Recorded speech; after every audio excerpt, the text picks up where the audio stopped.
Айгүл мен Тәуіржан тағы да сынның астында қалды.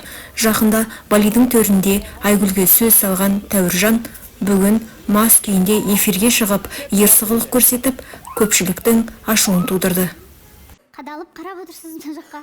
Бәрін тыңдап отырдым ғой, не айтады деген сияқты. Алды, маған жаңа тиісіп жатыр ғой, Қотыратқа Соқырат деп. Қанжарды алған кезде мен құттықтадым бұны. Құтты болсын бауырым деп.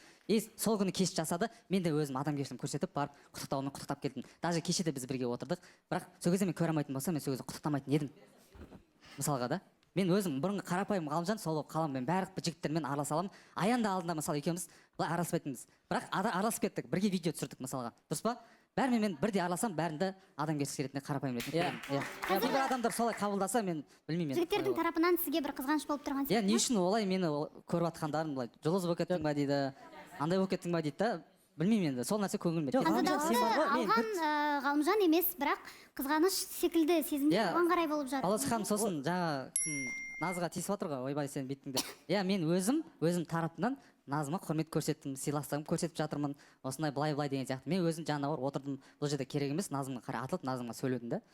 Мен қатты сыйласам, алдында да кейін айттым, жаңа кейін екен, өзім көмектесе қолымды создым деген сияқты. Енді баласы жаңа айтып жатыр ғой, Ғалымжан Қотыратқа Соқырат деп неге айтып жатыр деген сияқты.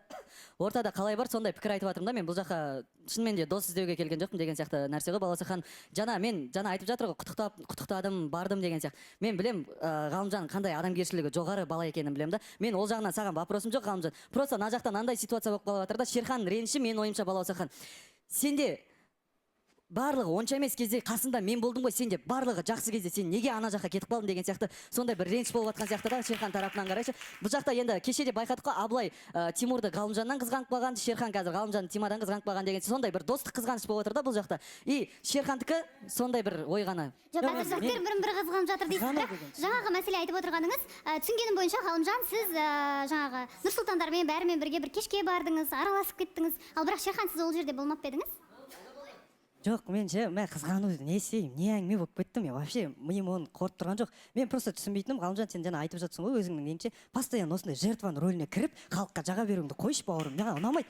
Ана Перизатпен де ситуация болды да, шыға алмай қалдың да, не істерін білмей жертва болдың да, екеуін қоса салайыншы деген сияқты шықтың. Қазір де сендердікі дұрыс, жарайды, мен деп түріңді түсіре салып, настроение түсіріп, өйтіп ойнамаңдаршы жігіттер, маған ондай ұнамайды. Мен қалай бар солай айтып жатырмын, бауырым, мен саған, мен сен араласпай кетсем де бір жерім қалмайды, Құдайға шүкір, осыған дейін де араласқан. Просто мен сенің маскаңды білдім да, қандай на самом деле қандай адам екен. Сенмен мен бетке-бет отырып конкретно сөйлескен адаммын. Шынайы қандай адам екен біліп, мен сенімен дос болдым да, бірақ қазір уақытта өзгергеніне қарай мен түсініп отырмын уже сенің қандай жігіт екеніңді. Баласа ханым, осы жерде айта кетейін, енді Шерхан бұл жерде тек қана сенің көре алмаушылығыңды ғана көріп отырмыз. Неге десеңіздер, енді Назым келді, жаңа қатысушы қыз болып келді, Шерханның да Ғалымжанның да көзі түскен шығар бәлкім. Бірақ та Ғалымжан оның алдын орап кеткеннен кейін Шерхан мына жерде көре алмай, өзінің андай достық қызғаныш деп қана жай ғана теманың басын осылай ғана жауып кетіп отыр. Негізі Шерханның Назымға деген бір көңілі бар сияқты. Сондықтан да бір андай қолдаушылары пайда болды деген сияқты, Назымды қаратып алды деген сияқты. Сол бір себептен де жай ғана достық қызғаныш деп бетін жауып отыр. Баласа ханым. Мен аяулым,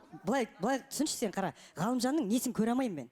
О да бар нәрсе менде де бар. Не үшін көре алмаймын мен? Бірақ Шерхан, сізге сұрақ, не өзгерді? Сіз кешеге дейін керемет дос болдыңыздар, бірақ сіздің қазір айтып жатқан сөздеріңізде мен сізді танымай отырмын. Маскаң шешілді деп айтып жатсыз. Соншалықты сіз дос болған Ғалымжан сондай жаман адам ба? Неге олай айтып жатсыз? Мен просто баласахан кешірім сұраймын, әрине, егер сіздерге менің сөзім ұнамай жатса, бірақ мен маска киетін адамдарды ұнатпаймын баласахан. Соны сұрап жатырмын ғой, әлде бір нәрсе өзгерді ме екен? Айтып жатырмын ғой мен. Ол баста мүлдем басқаша бала етін. Көрдіңіздер, мен қалай бір-бірімізбен дос болдық, қалай жүрдік, күндіз-түні бірге жүрдік та. Мен просто ойлап отырған нәрсем, сонда бұл жұлдыз ауру ма, әлде шынайы бейнесі осы ма, мен түсініп жатқан жоқпын. Менсінбей кетті ме, не істеді, айтыңызшы? Жоқ, менсінбей кеткенде айтып жатыр ғой, қазір мүлдем басқаша адам ретінде көзім қалыптасып жүр, болды. Жоқ, баласы, солай көріне ме? Неге? Себебі қасында жүрген өте жақсы досы осындай сөздерді айту үшін менің ойымша бір нәрсе болу керек. Бірақ не болды деген сұрақ бар. Ашып айта алмаймын, баласы ханым, өйтіп, енді шынымен де бүйтіп эфир алдында отырғаннан кейін мен өйтіп бір-бірімізді төмендетіп керек емес деп ойлаймын. Нағыз маска киіп отырған адам ол сізсіз. Өйткені сіз доспын дейсіз, бірақ та достарыңыздың қызымен осы жерде қол ұстатып жүретін, ол мына жерде бара маған алмайды. Айтамда қасында жігіт бар деймін да, бірақ өзіңнің сумка тасып жүресің. Қазір көрейікші, тасимын екен, тасымаймын екен, алдында келе жатыр. Көмектесем екен. Көмектеспей өтіп кетті, е?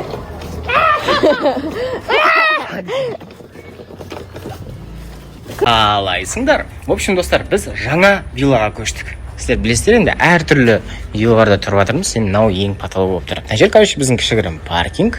Мына жерден бүйтіп кірсеңіздер, мынандай вид болады. Мынаның бәрі біздікі, прикиньте.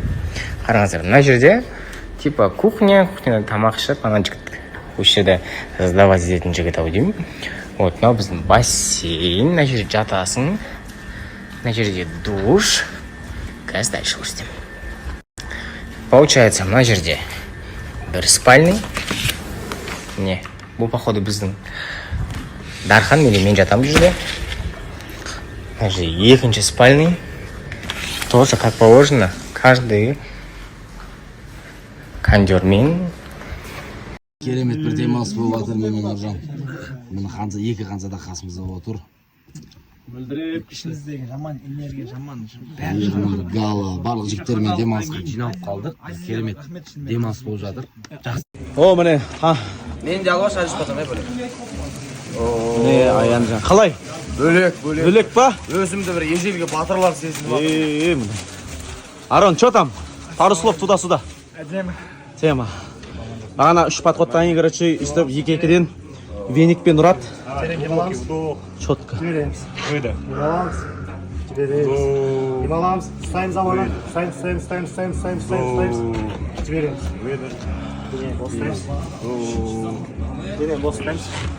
Өйстіп массаж істейді бәле. Кіріп кетті, Азиз красавчик. Ент деген осы екен ғой мына. Керемет осындай сірнемен бітеді екен осы жердің демалысы. Міне жігіттердің бәрі риза, иә.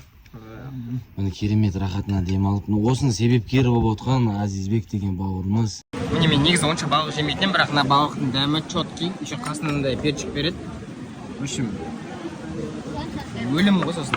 Мына жемейді, білмеймін кішкене. Мынау негізі білесің ба? Мыналар өмірде мысалы суда өмір сүргеннен кейін креветки болып жүр. Если су болмаса, бұлар таракан болады екен, білесің ба? Нанырсың. Иә, бұлар судың астында жүргеннен кейін бүйтіп жүр ғой. Негізі бұлар суши да, анау жерде таракан болады екен. Бір нәрсе айтсам осы. Мен айтып жатырмын да, просто су болмаса, бұлар таракан болады екен десем, онда жүре бермеймін. Бір бәле деп, өмірі сондай спор басады. Себесең, ChatGPT-ден сұра. Тоже к нам вернулся. Аделя. Наконец-то. Ой. Жақсы, өздеріңіз қайсыздар? Жақсы. Нұрсұлтан, сіздің ойыңызша кешегі мәселе бойынша кім кінәлі, кім күдікті? Мен ешқандай баланы қимаймын, балалардың қолын келеді деп ойламаймын енді. Егер шынымен де жоғалып жатқан жағдай болса, иә, Абылайға да бейін, бірақ та балалар алмай аттары шығып жатса, ол да өте қатты ренішті деп ойлаймын. Жанболат, қалайсыз? Бәрін сәлем, өте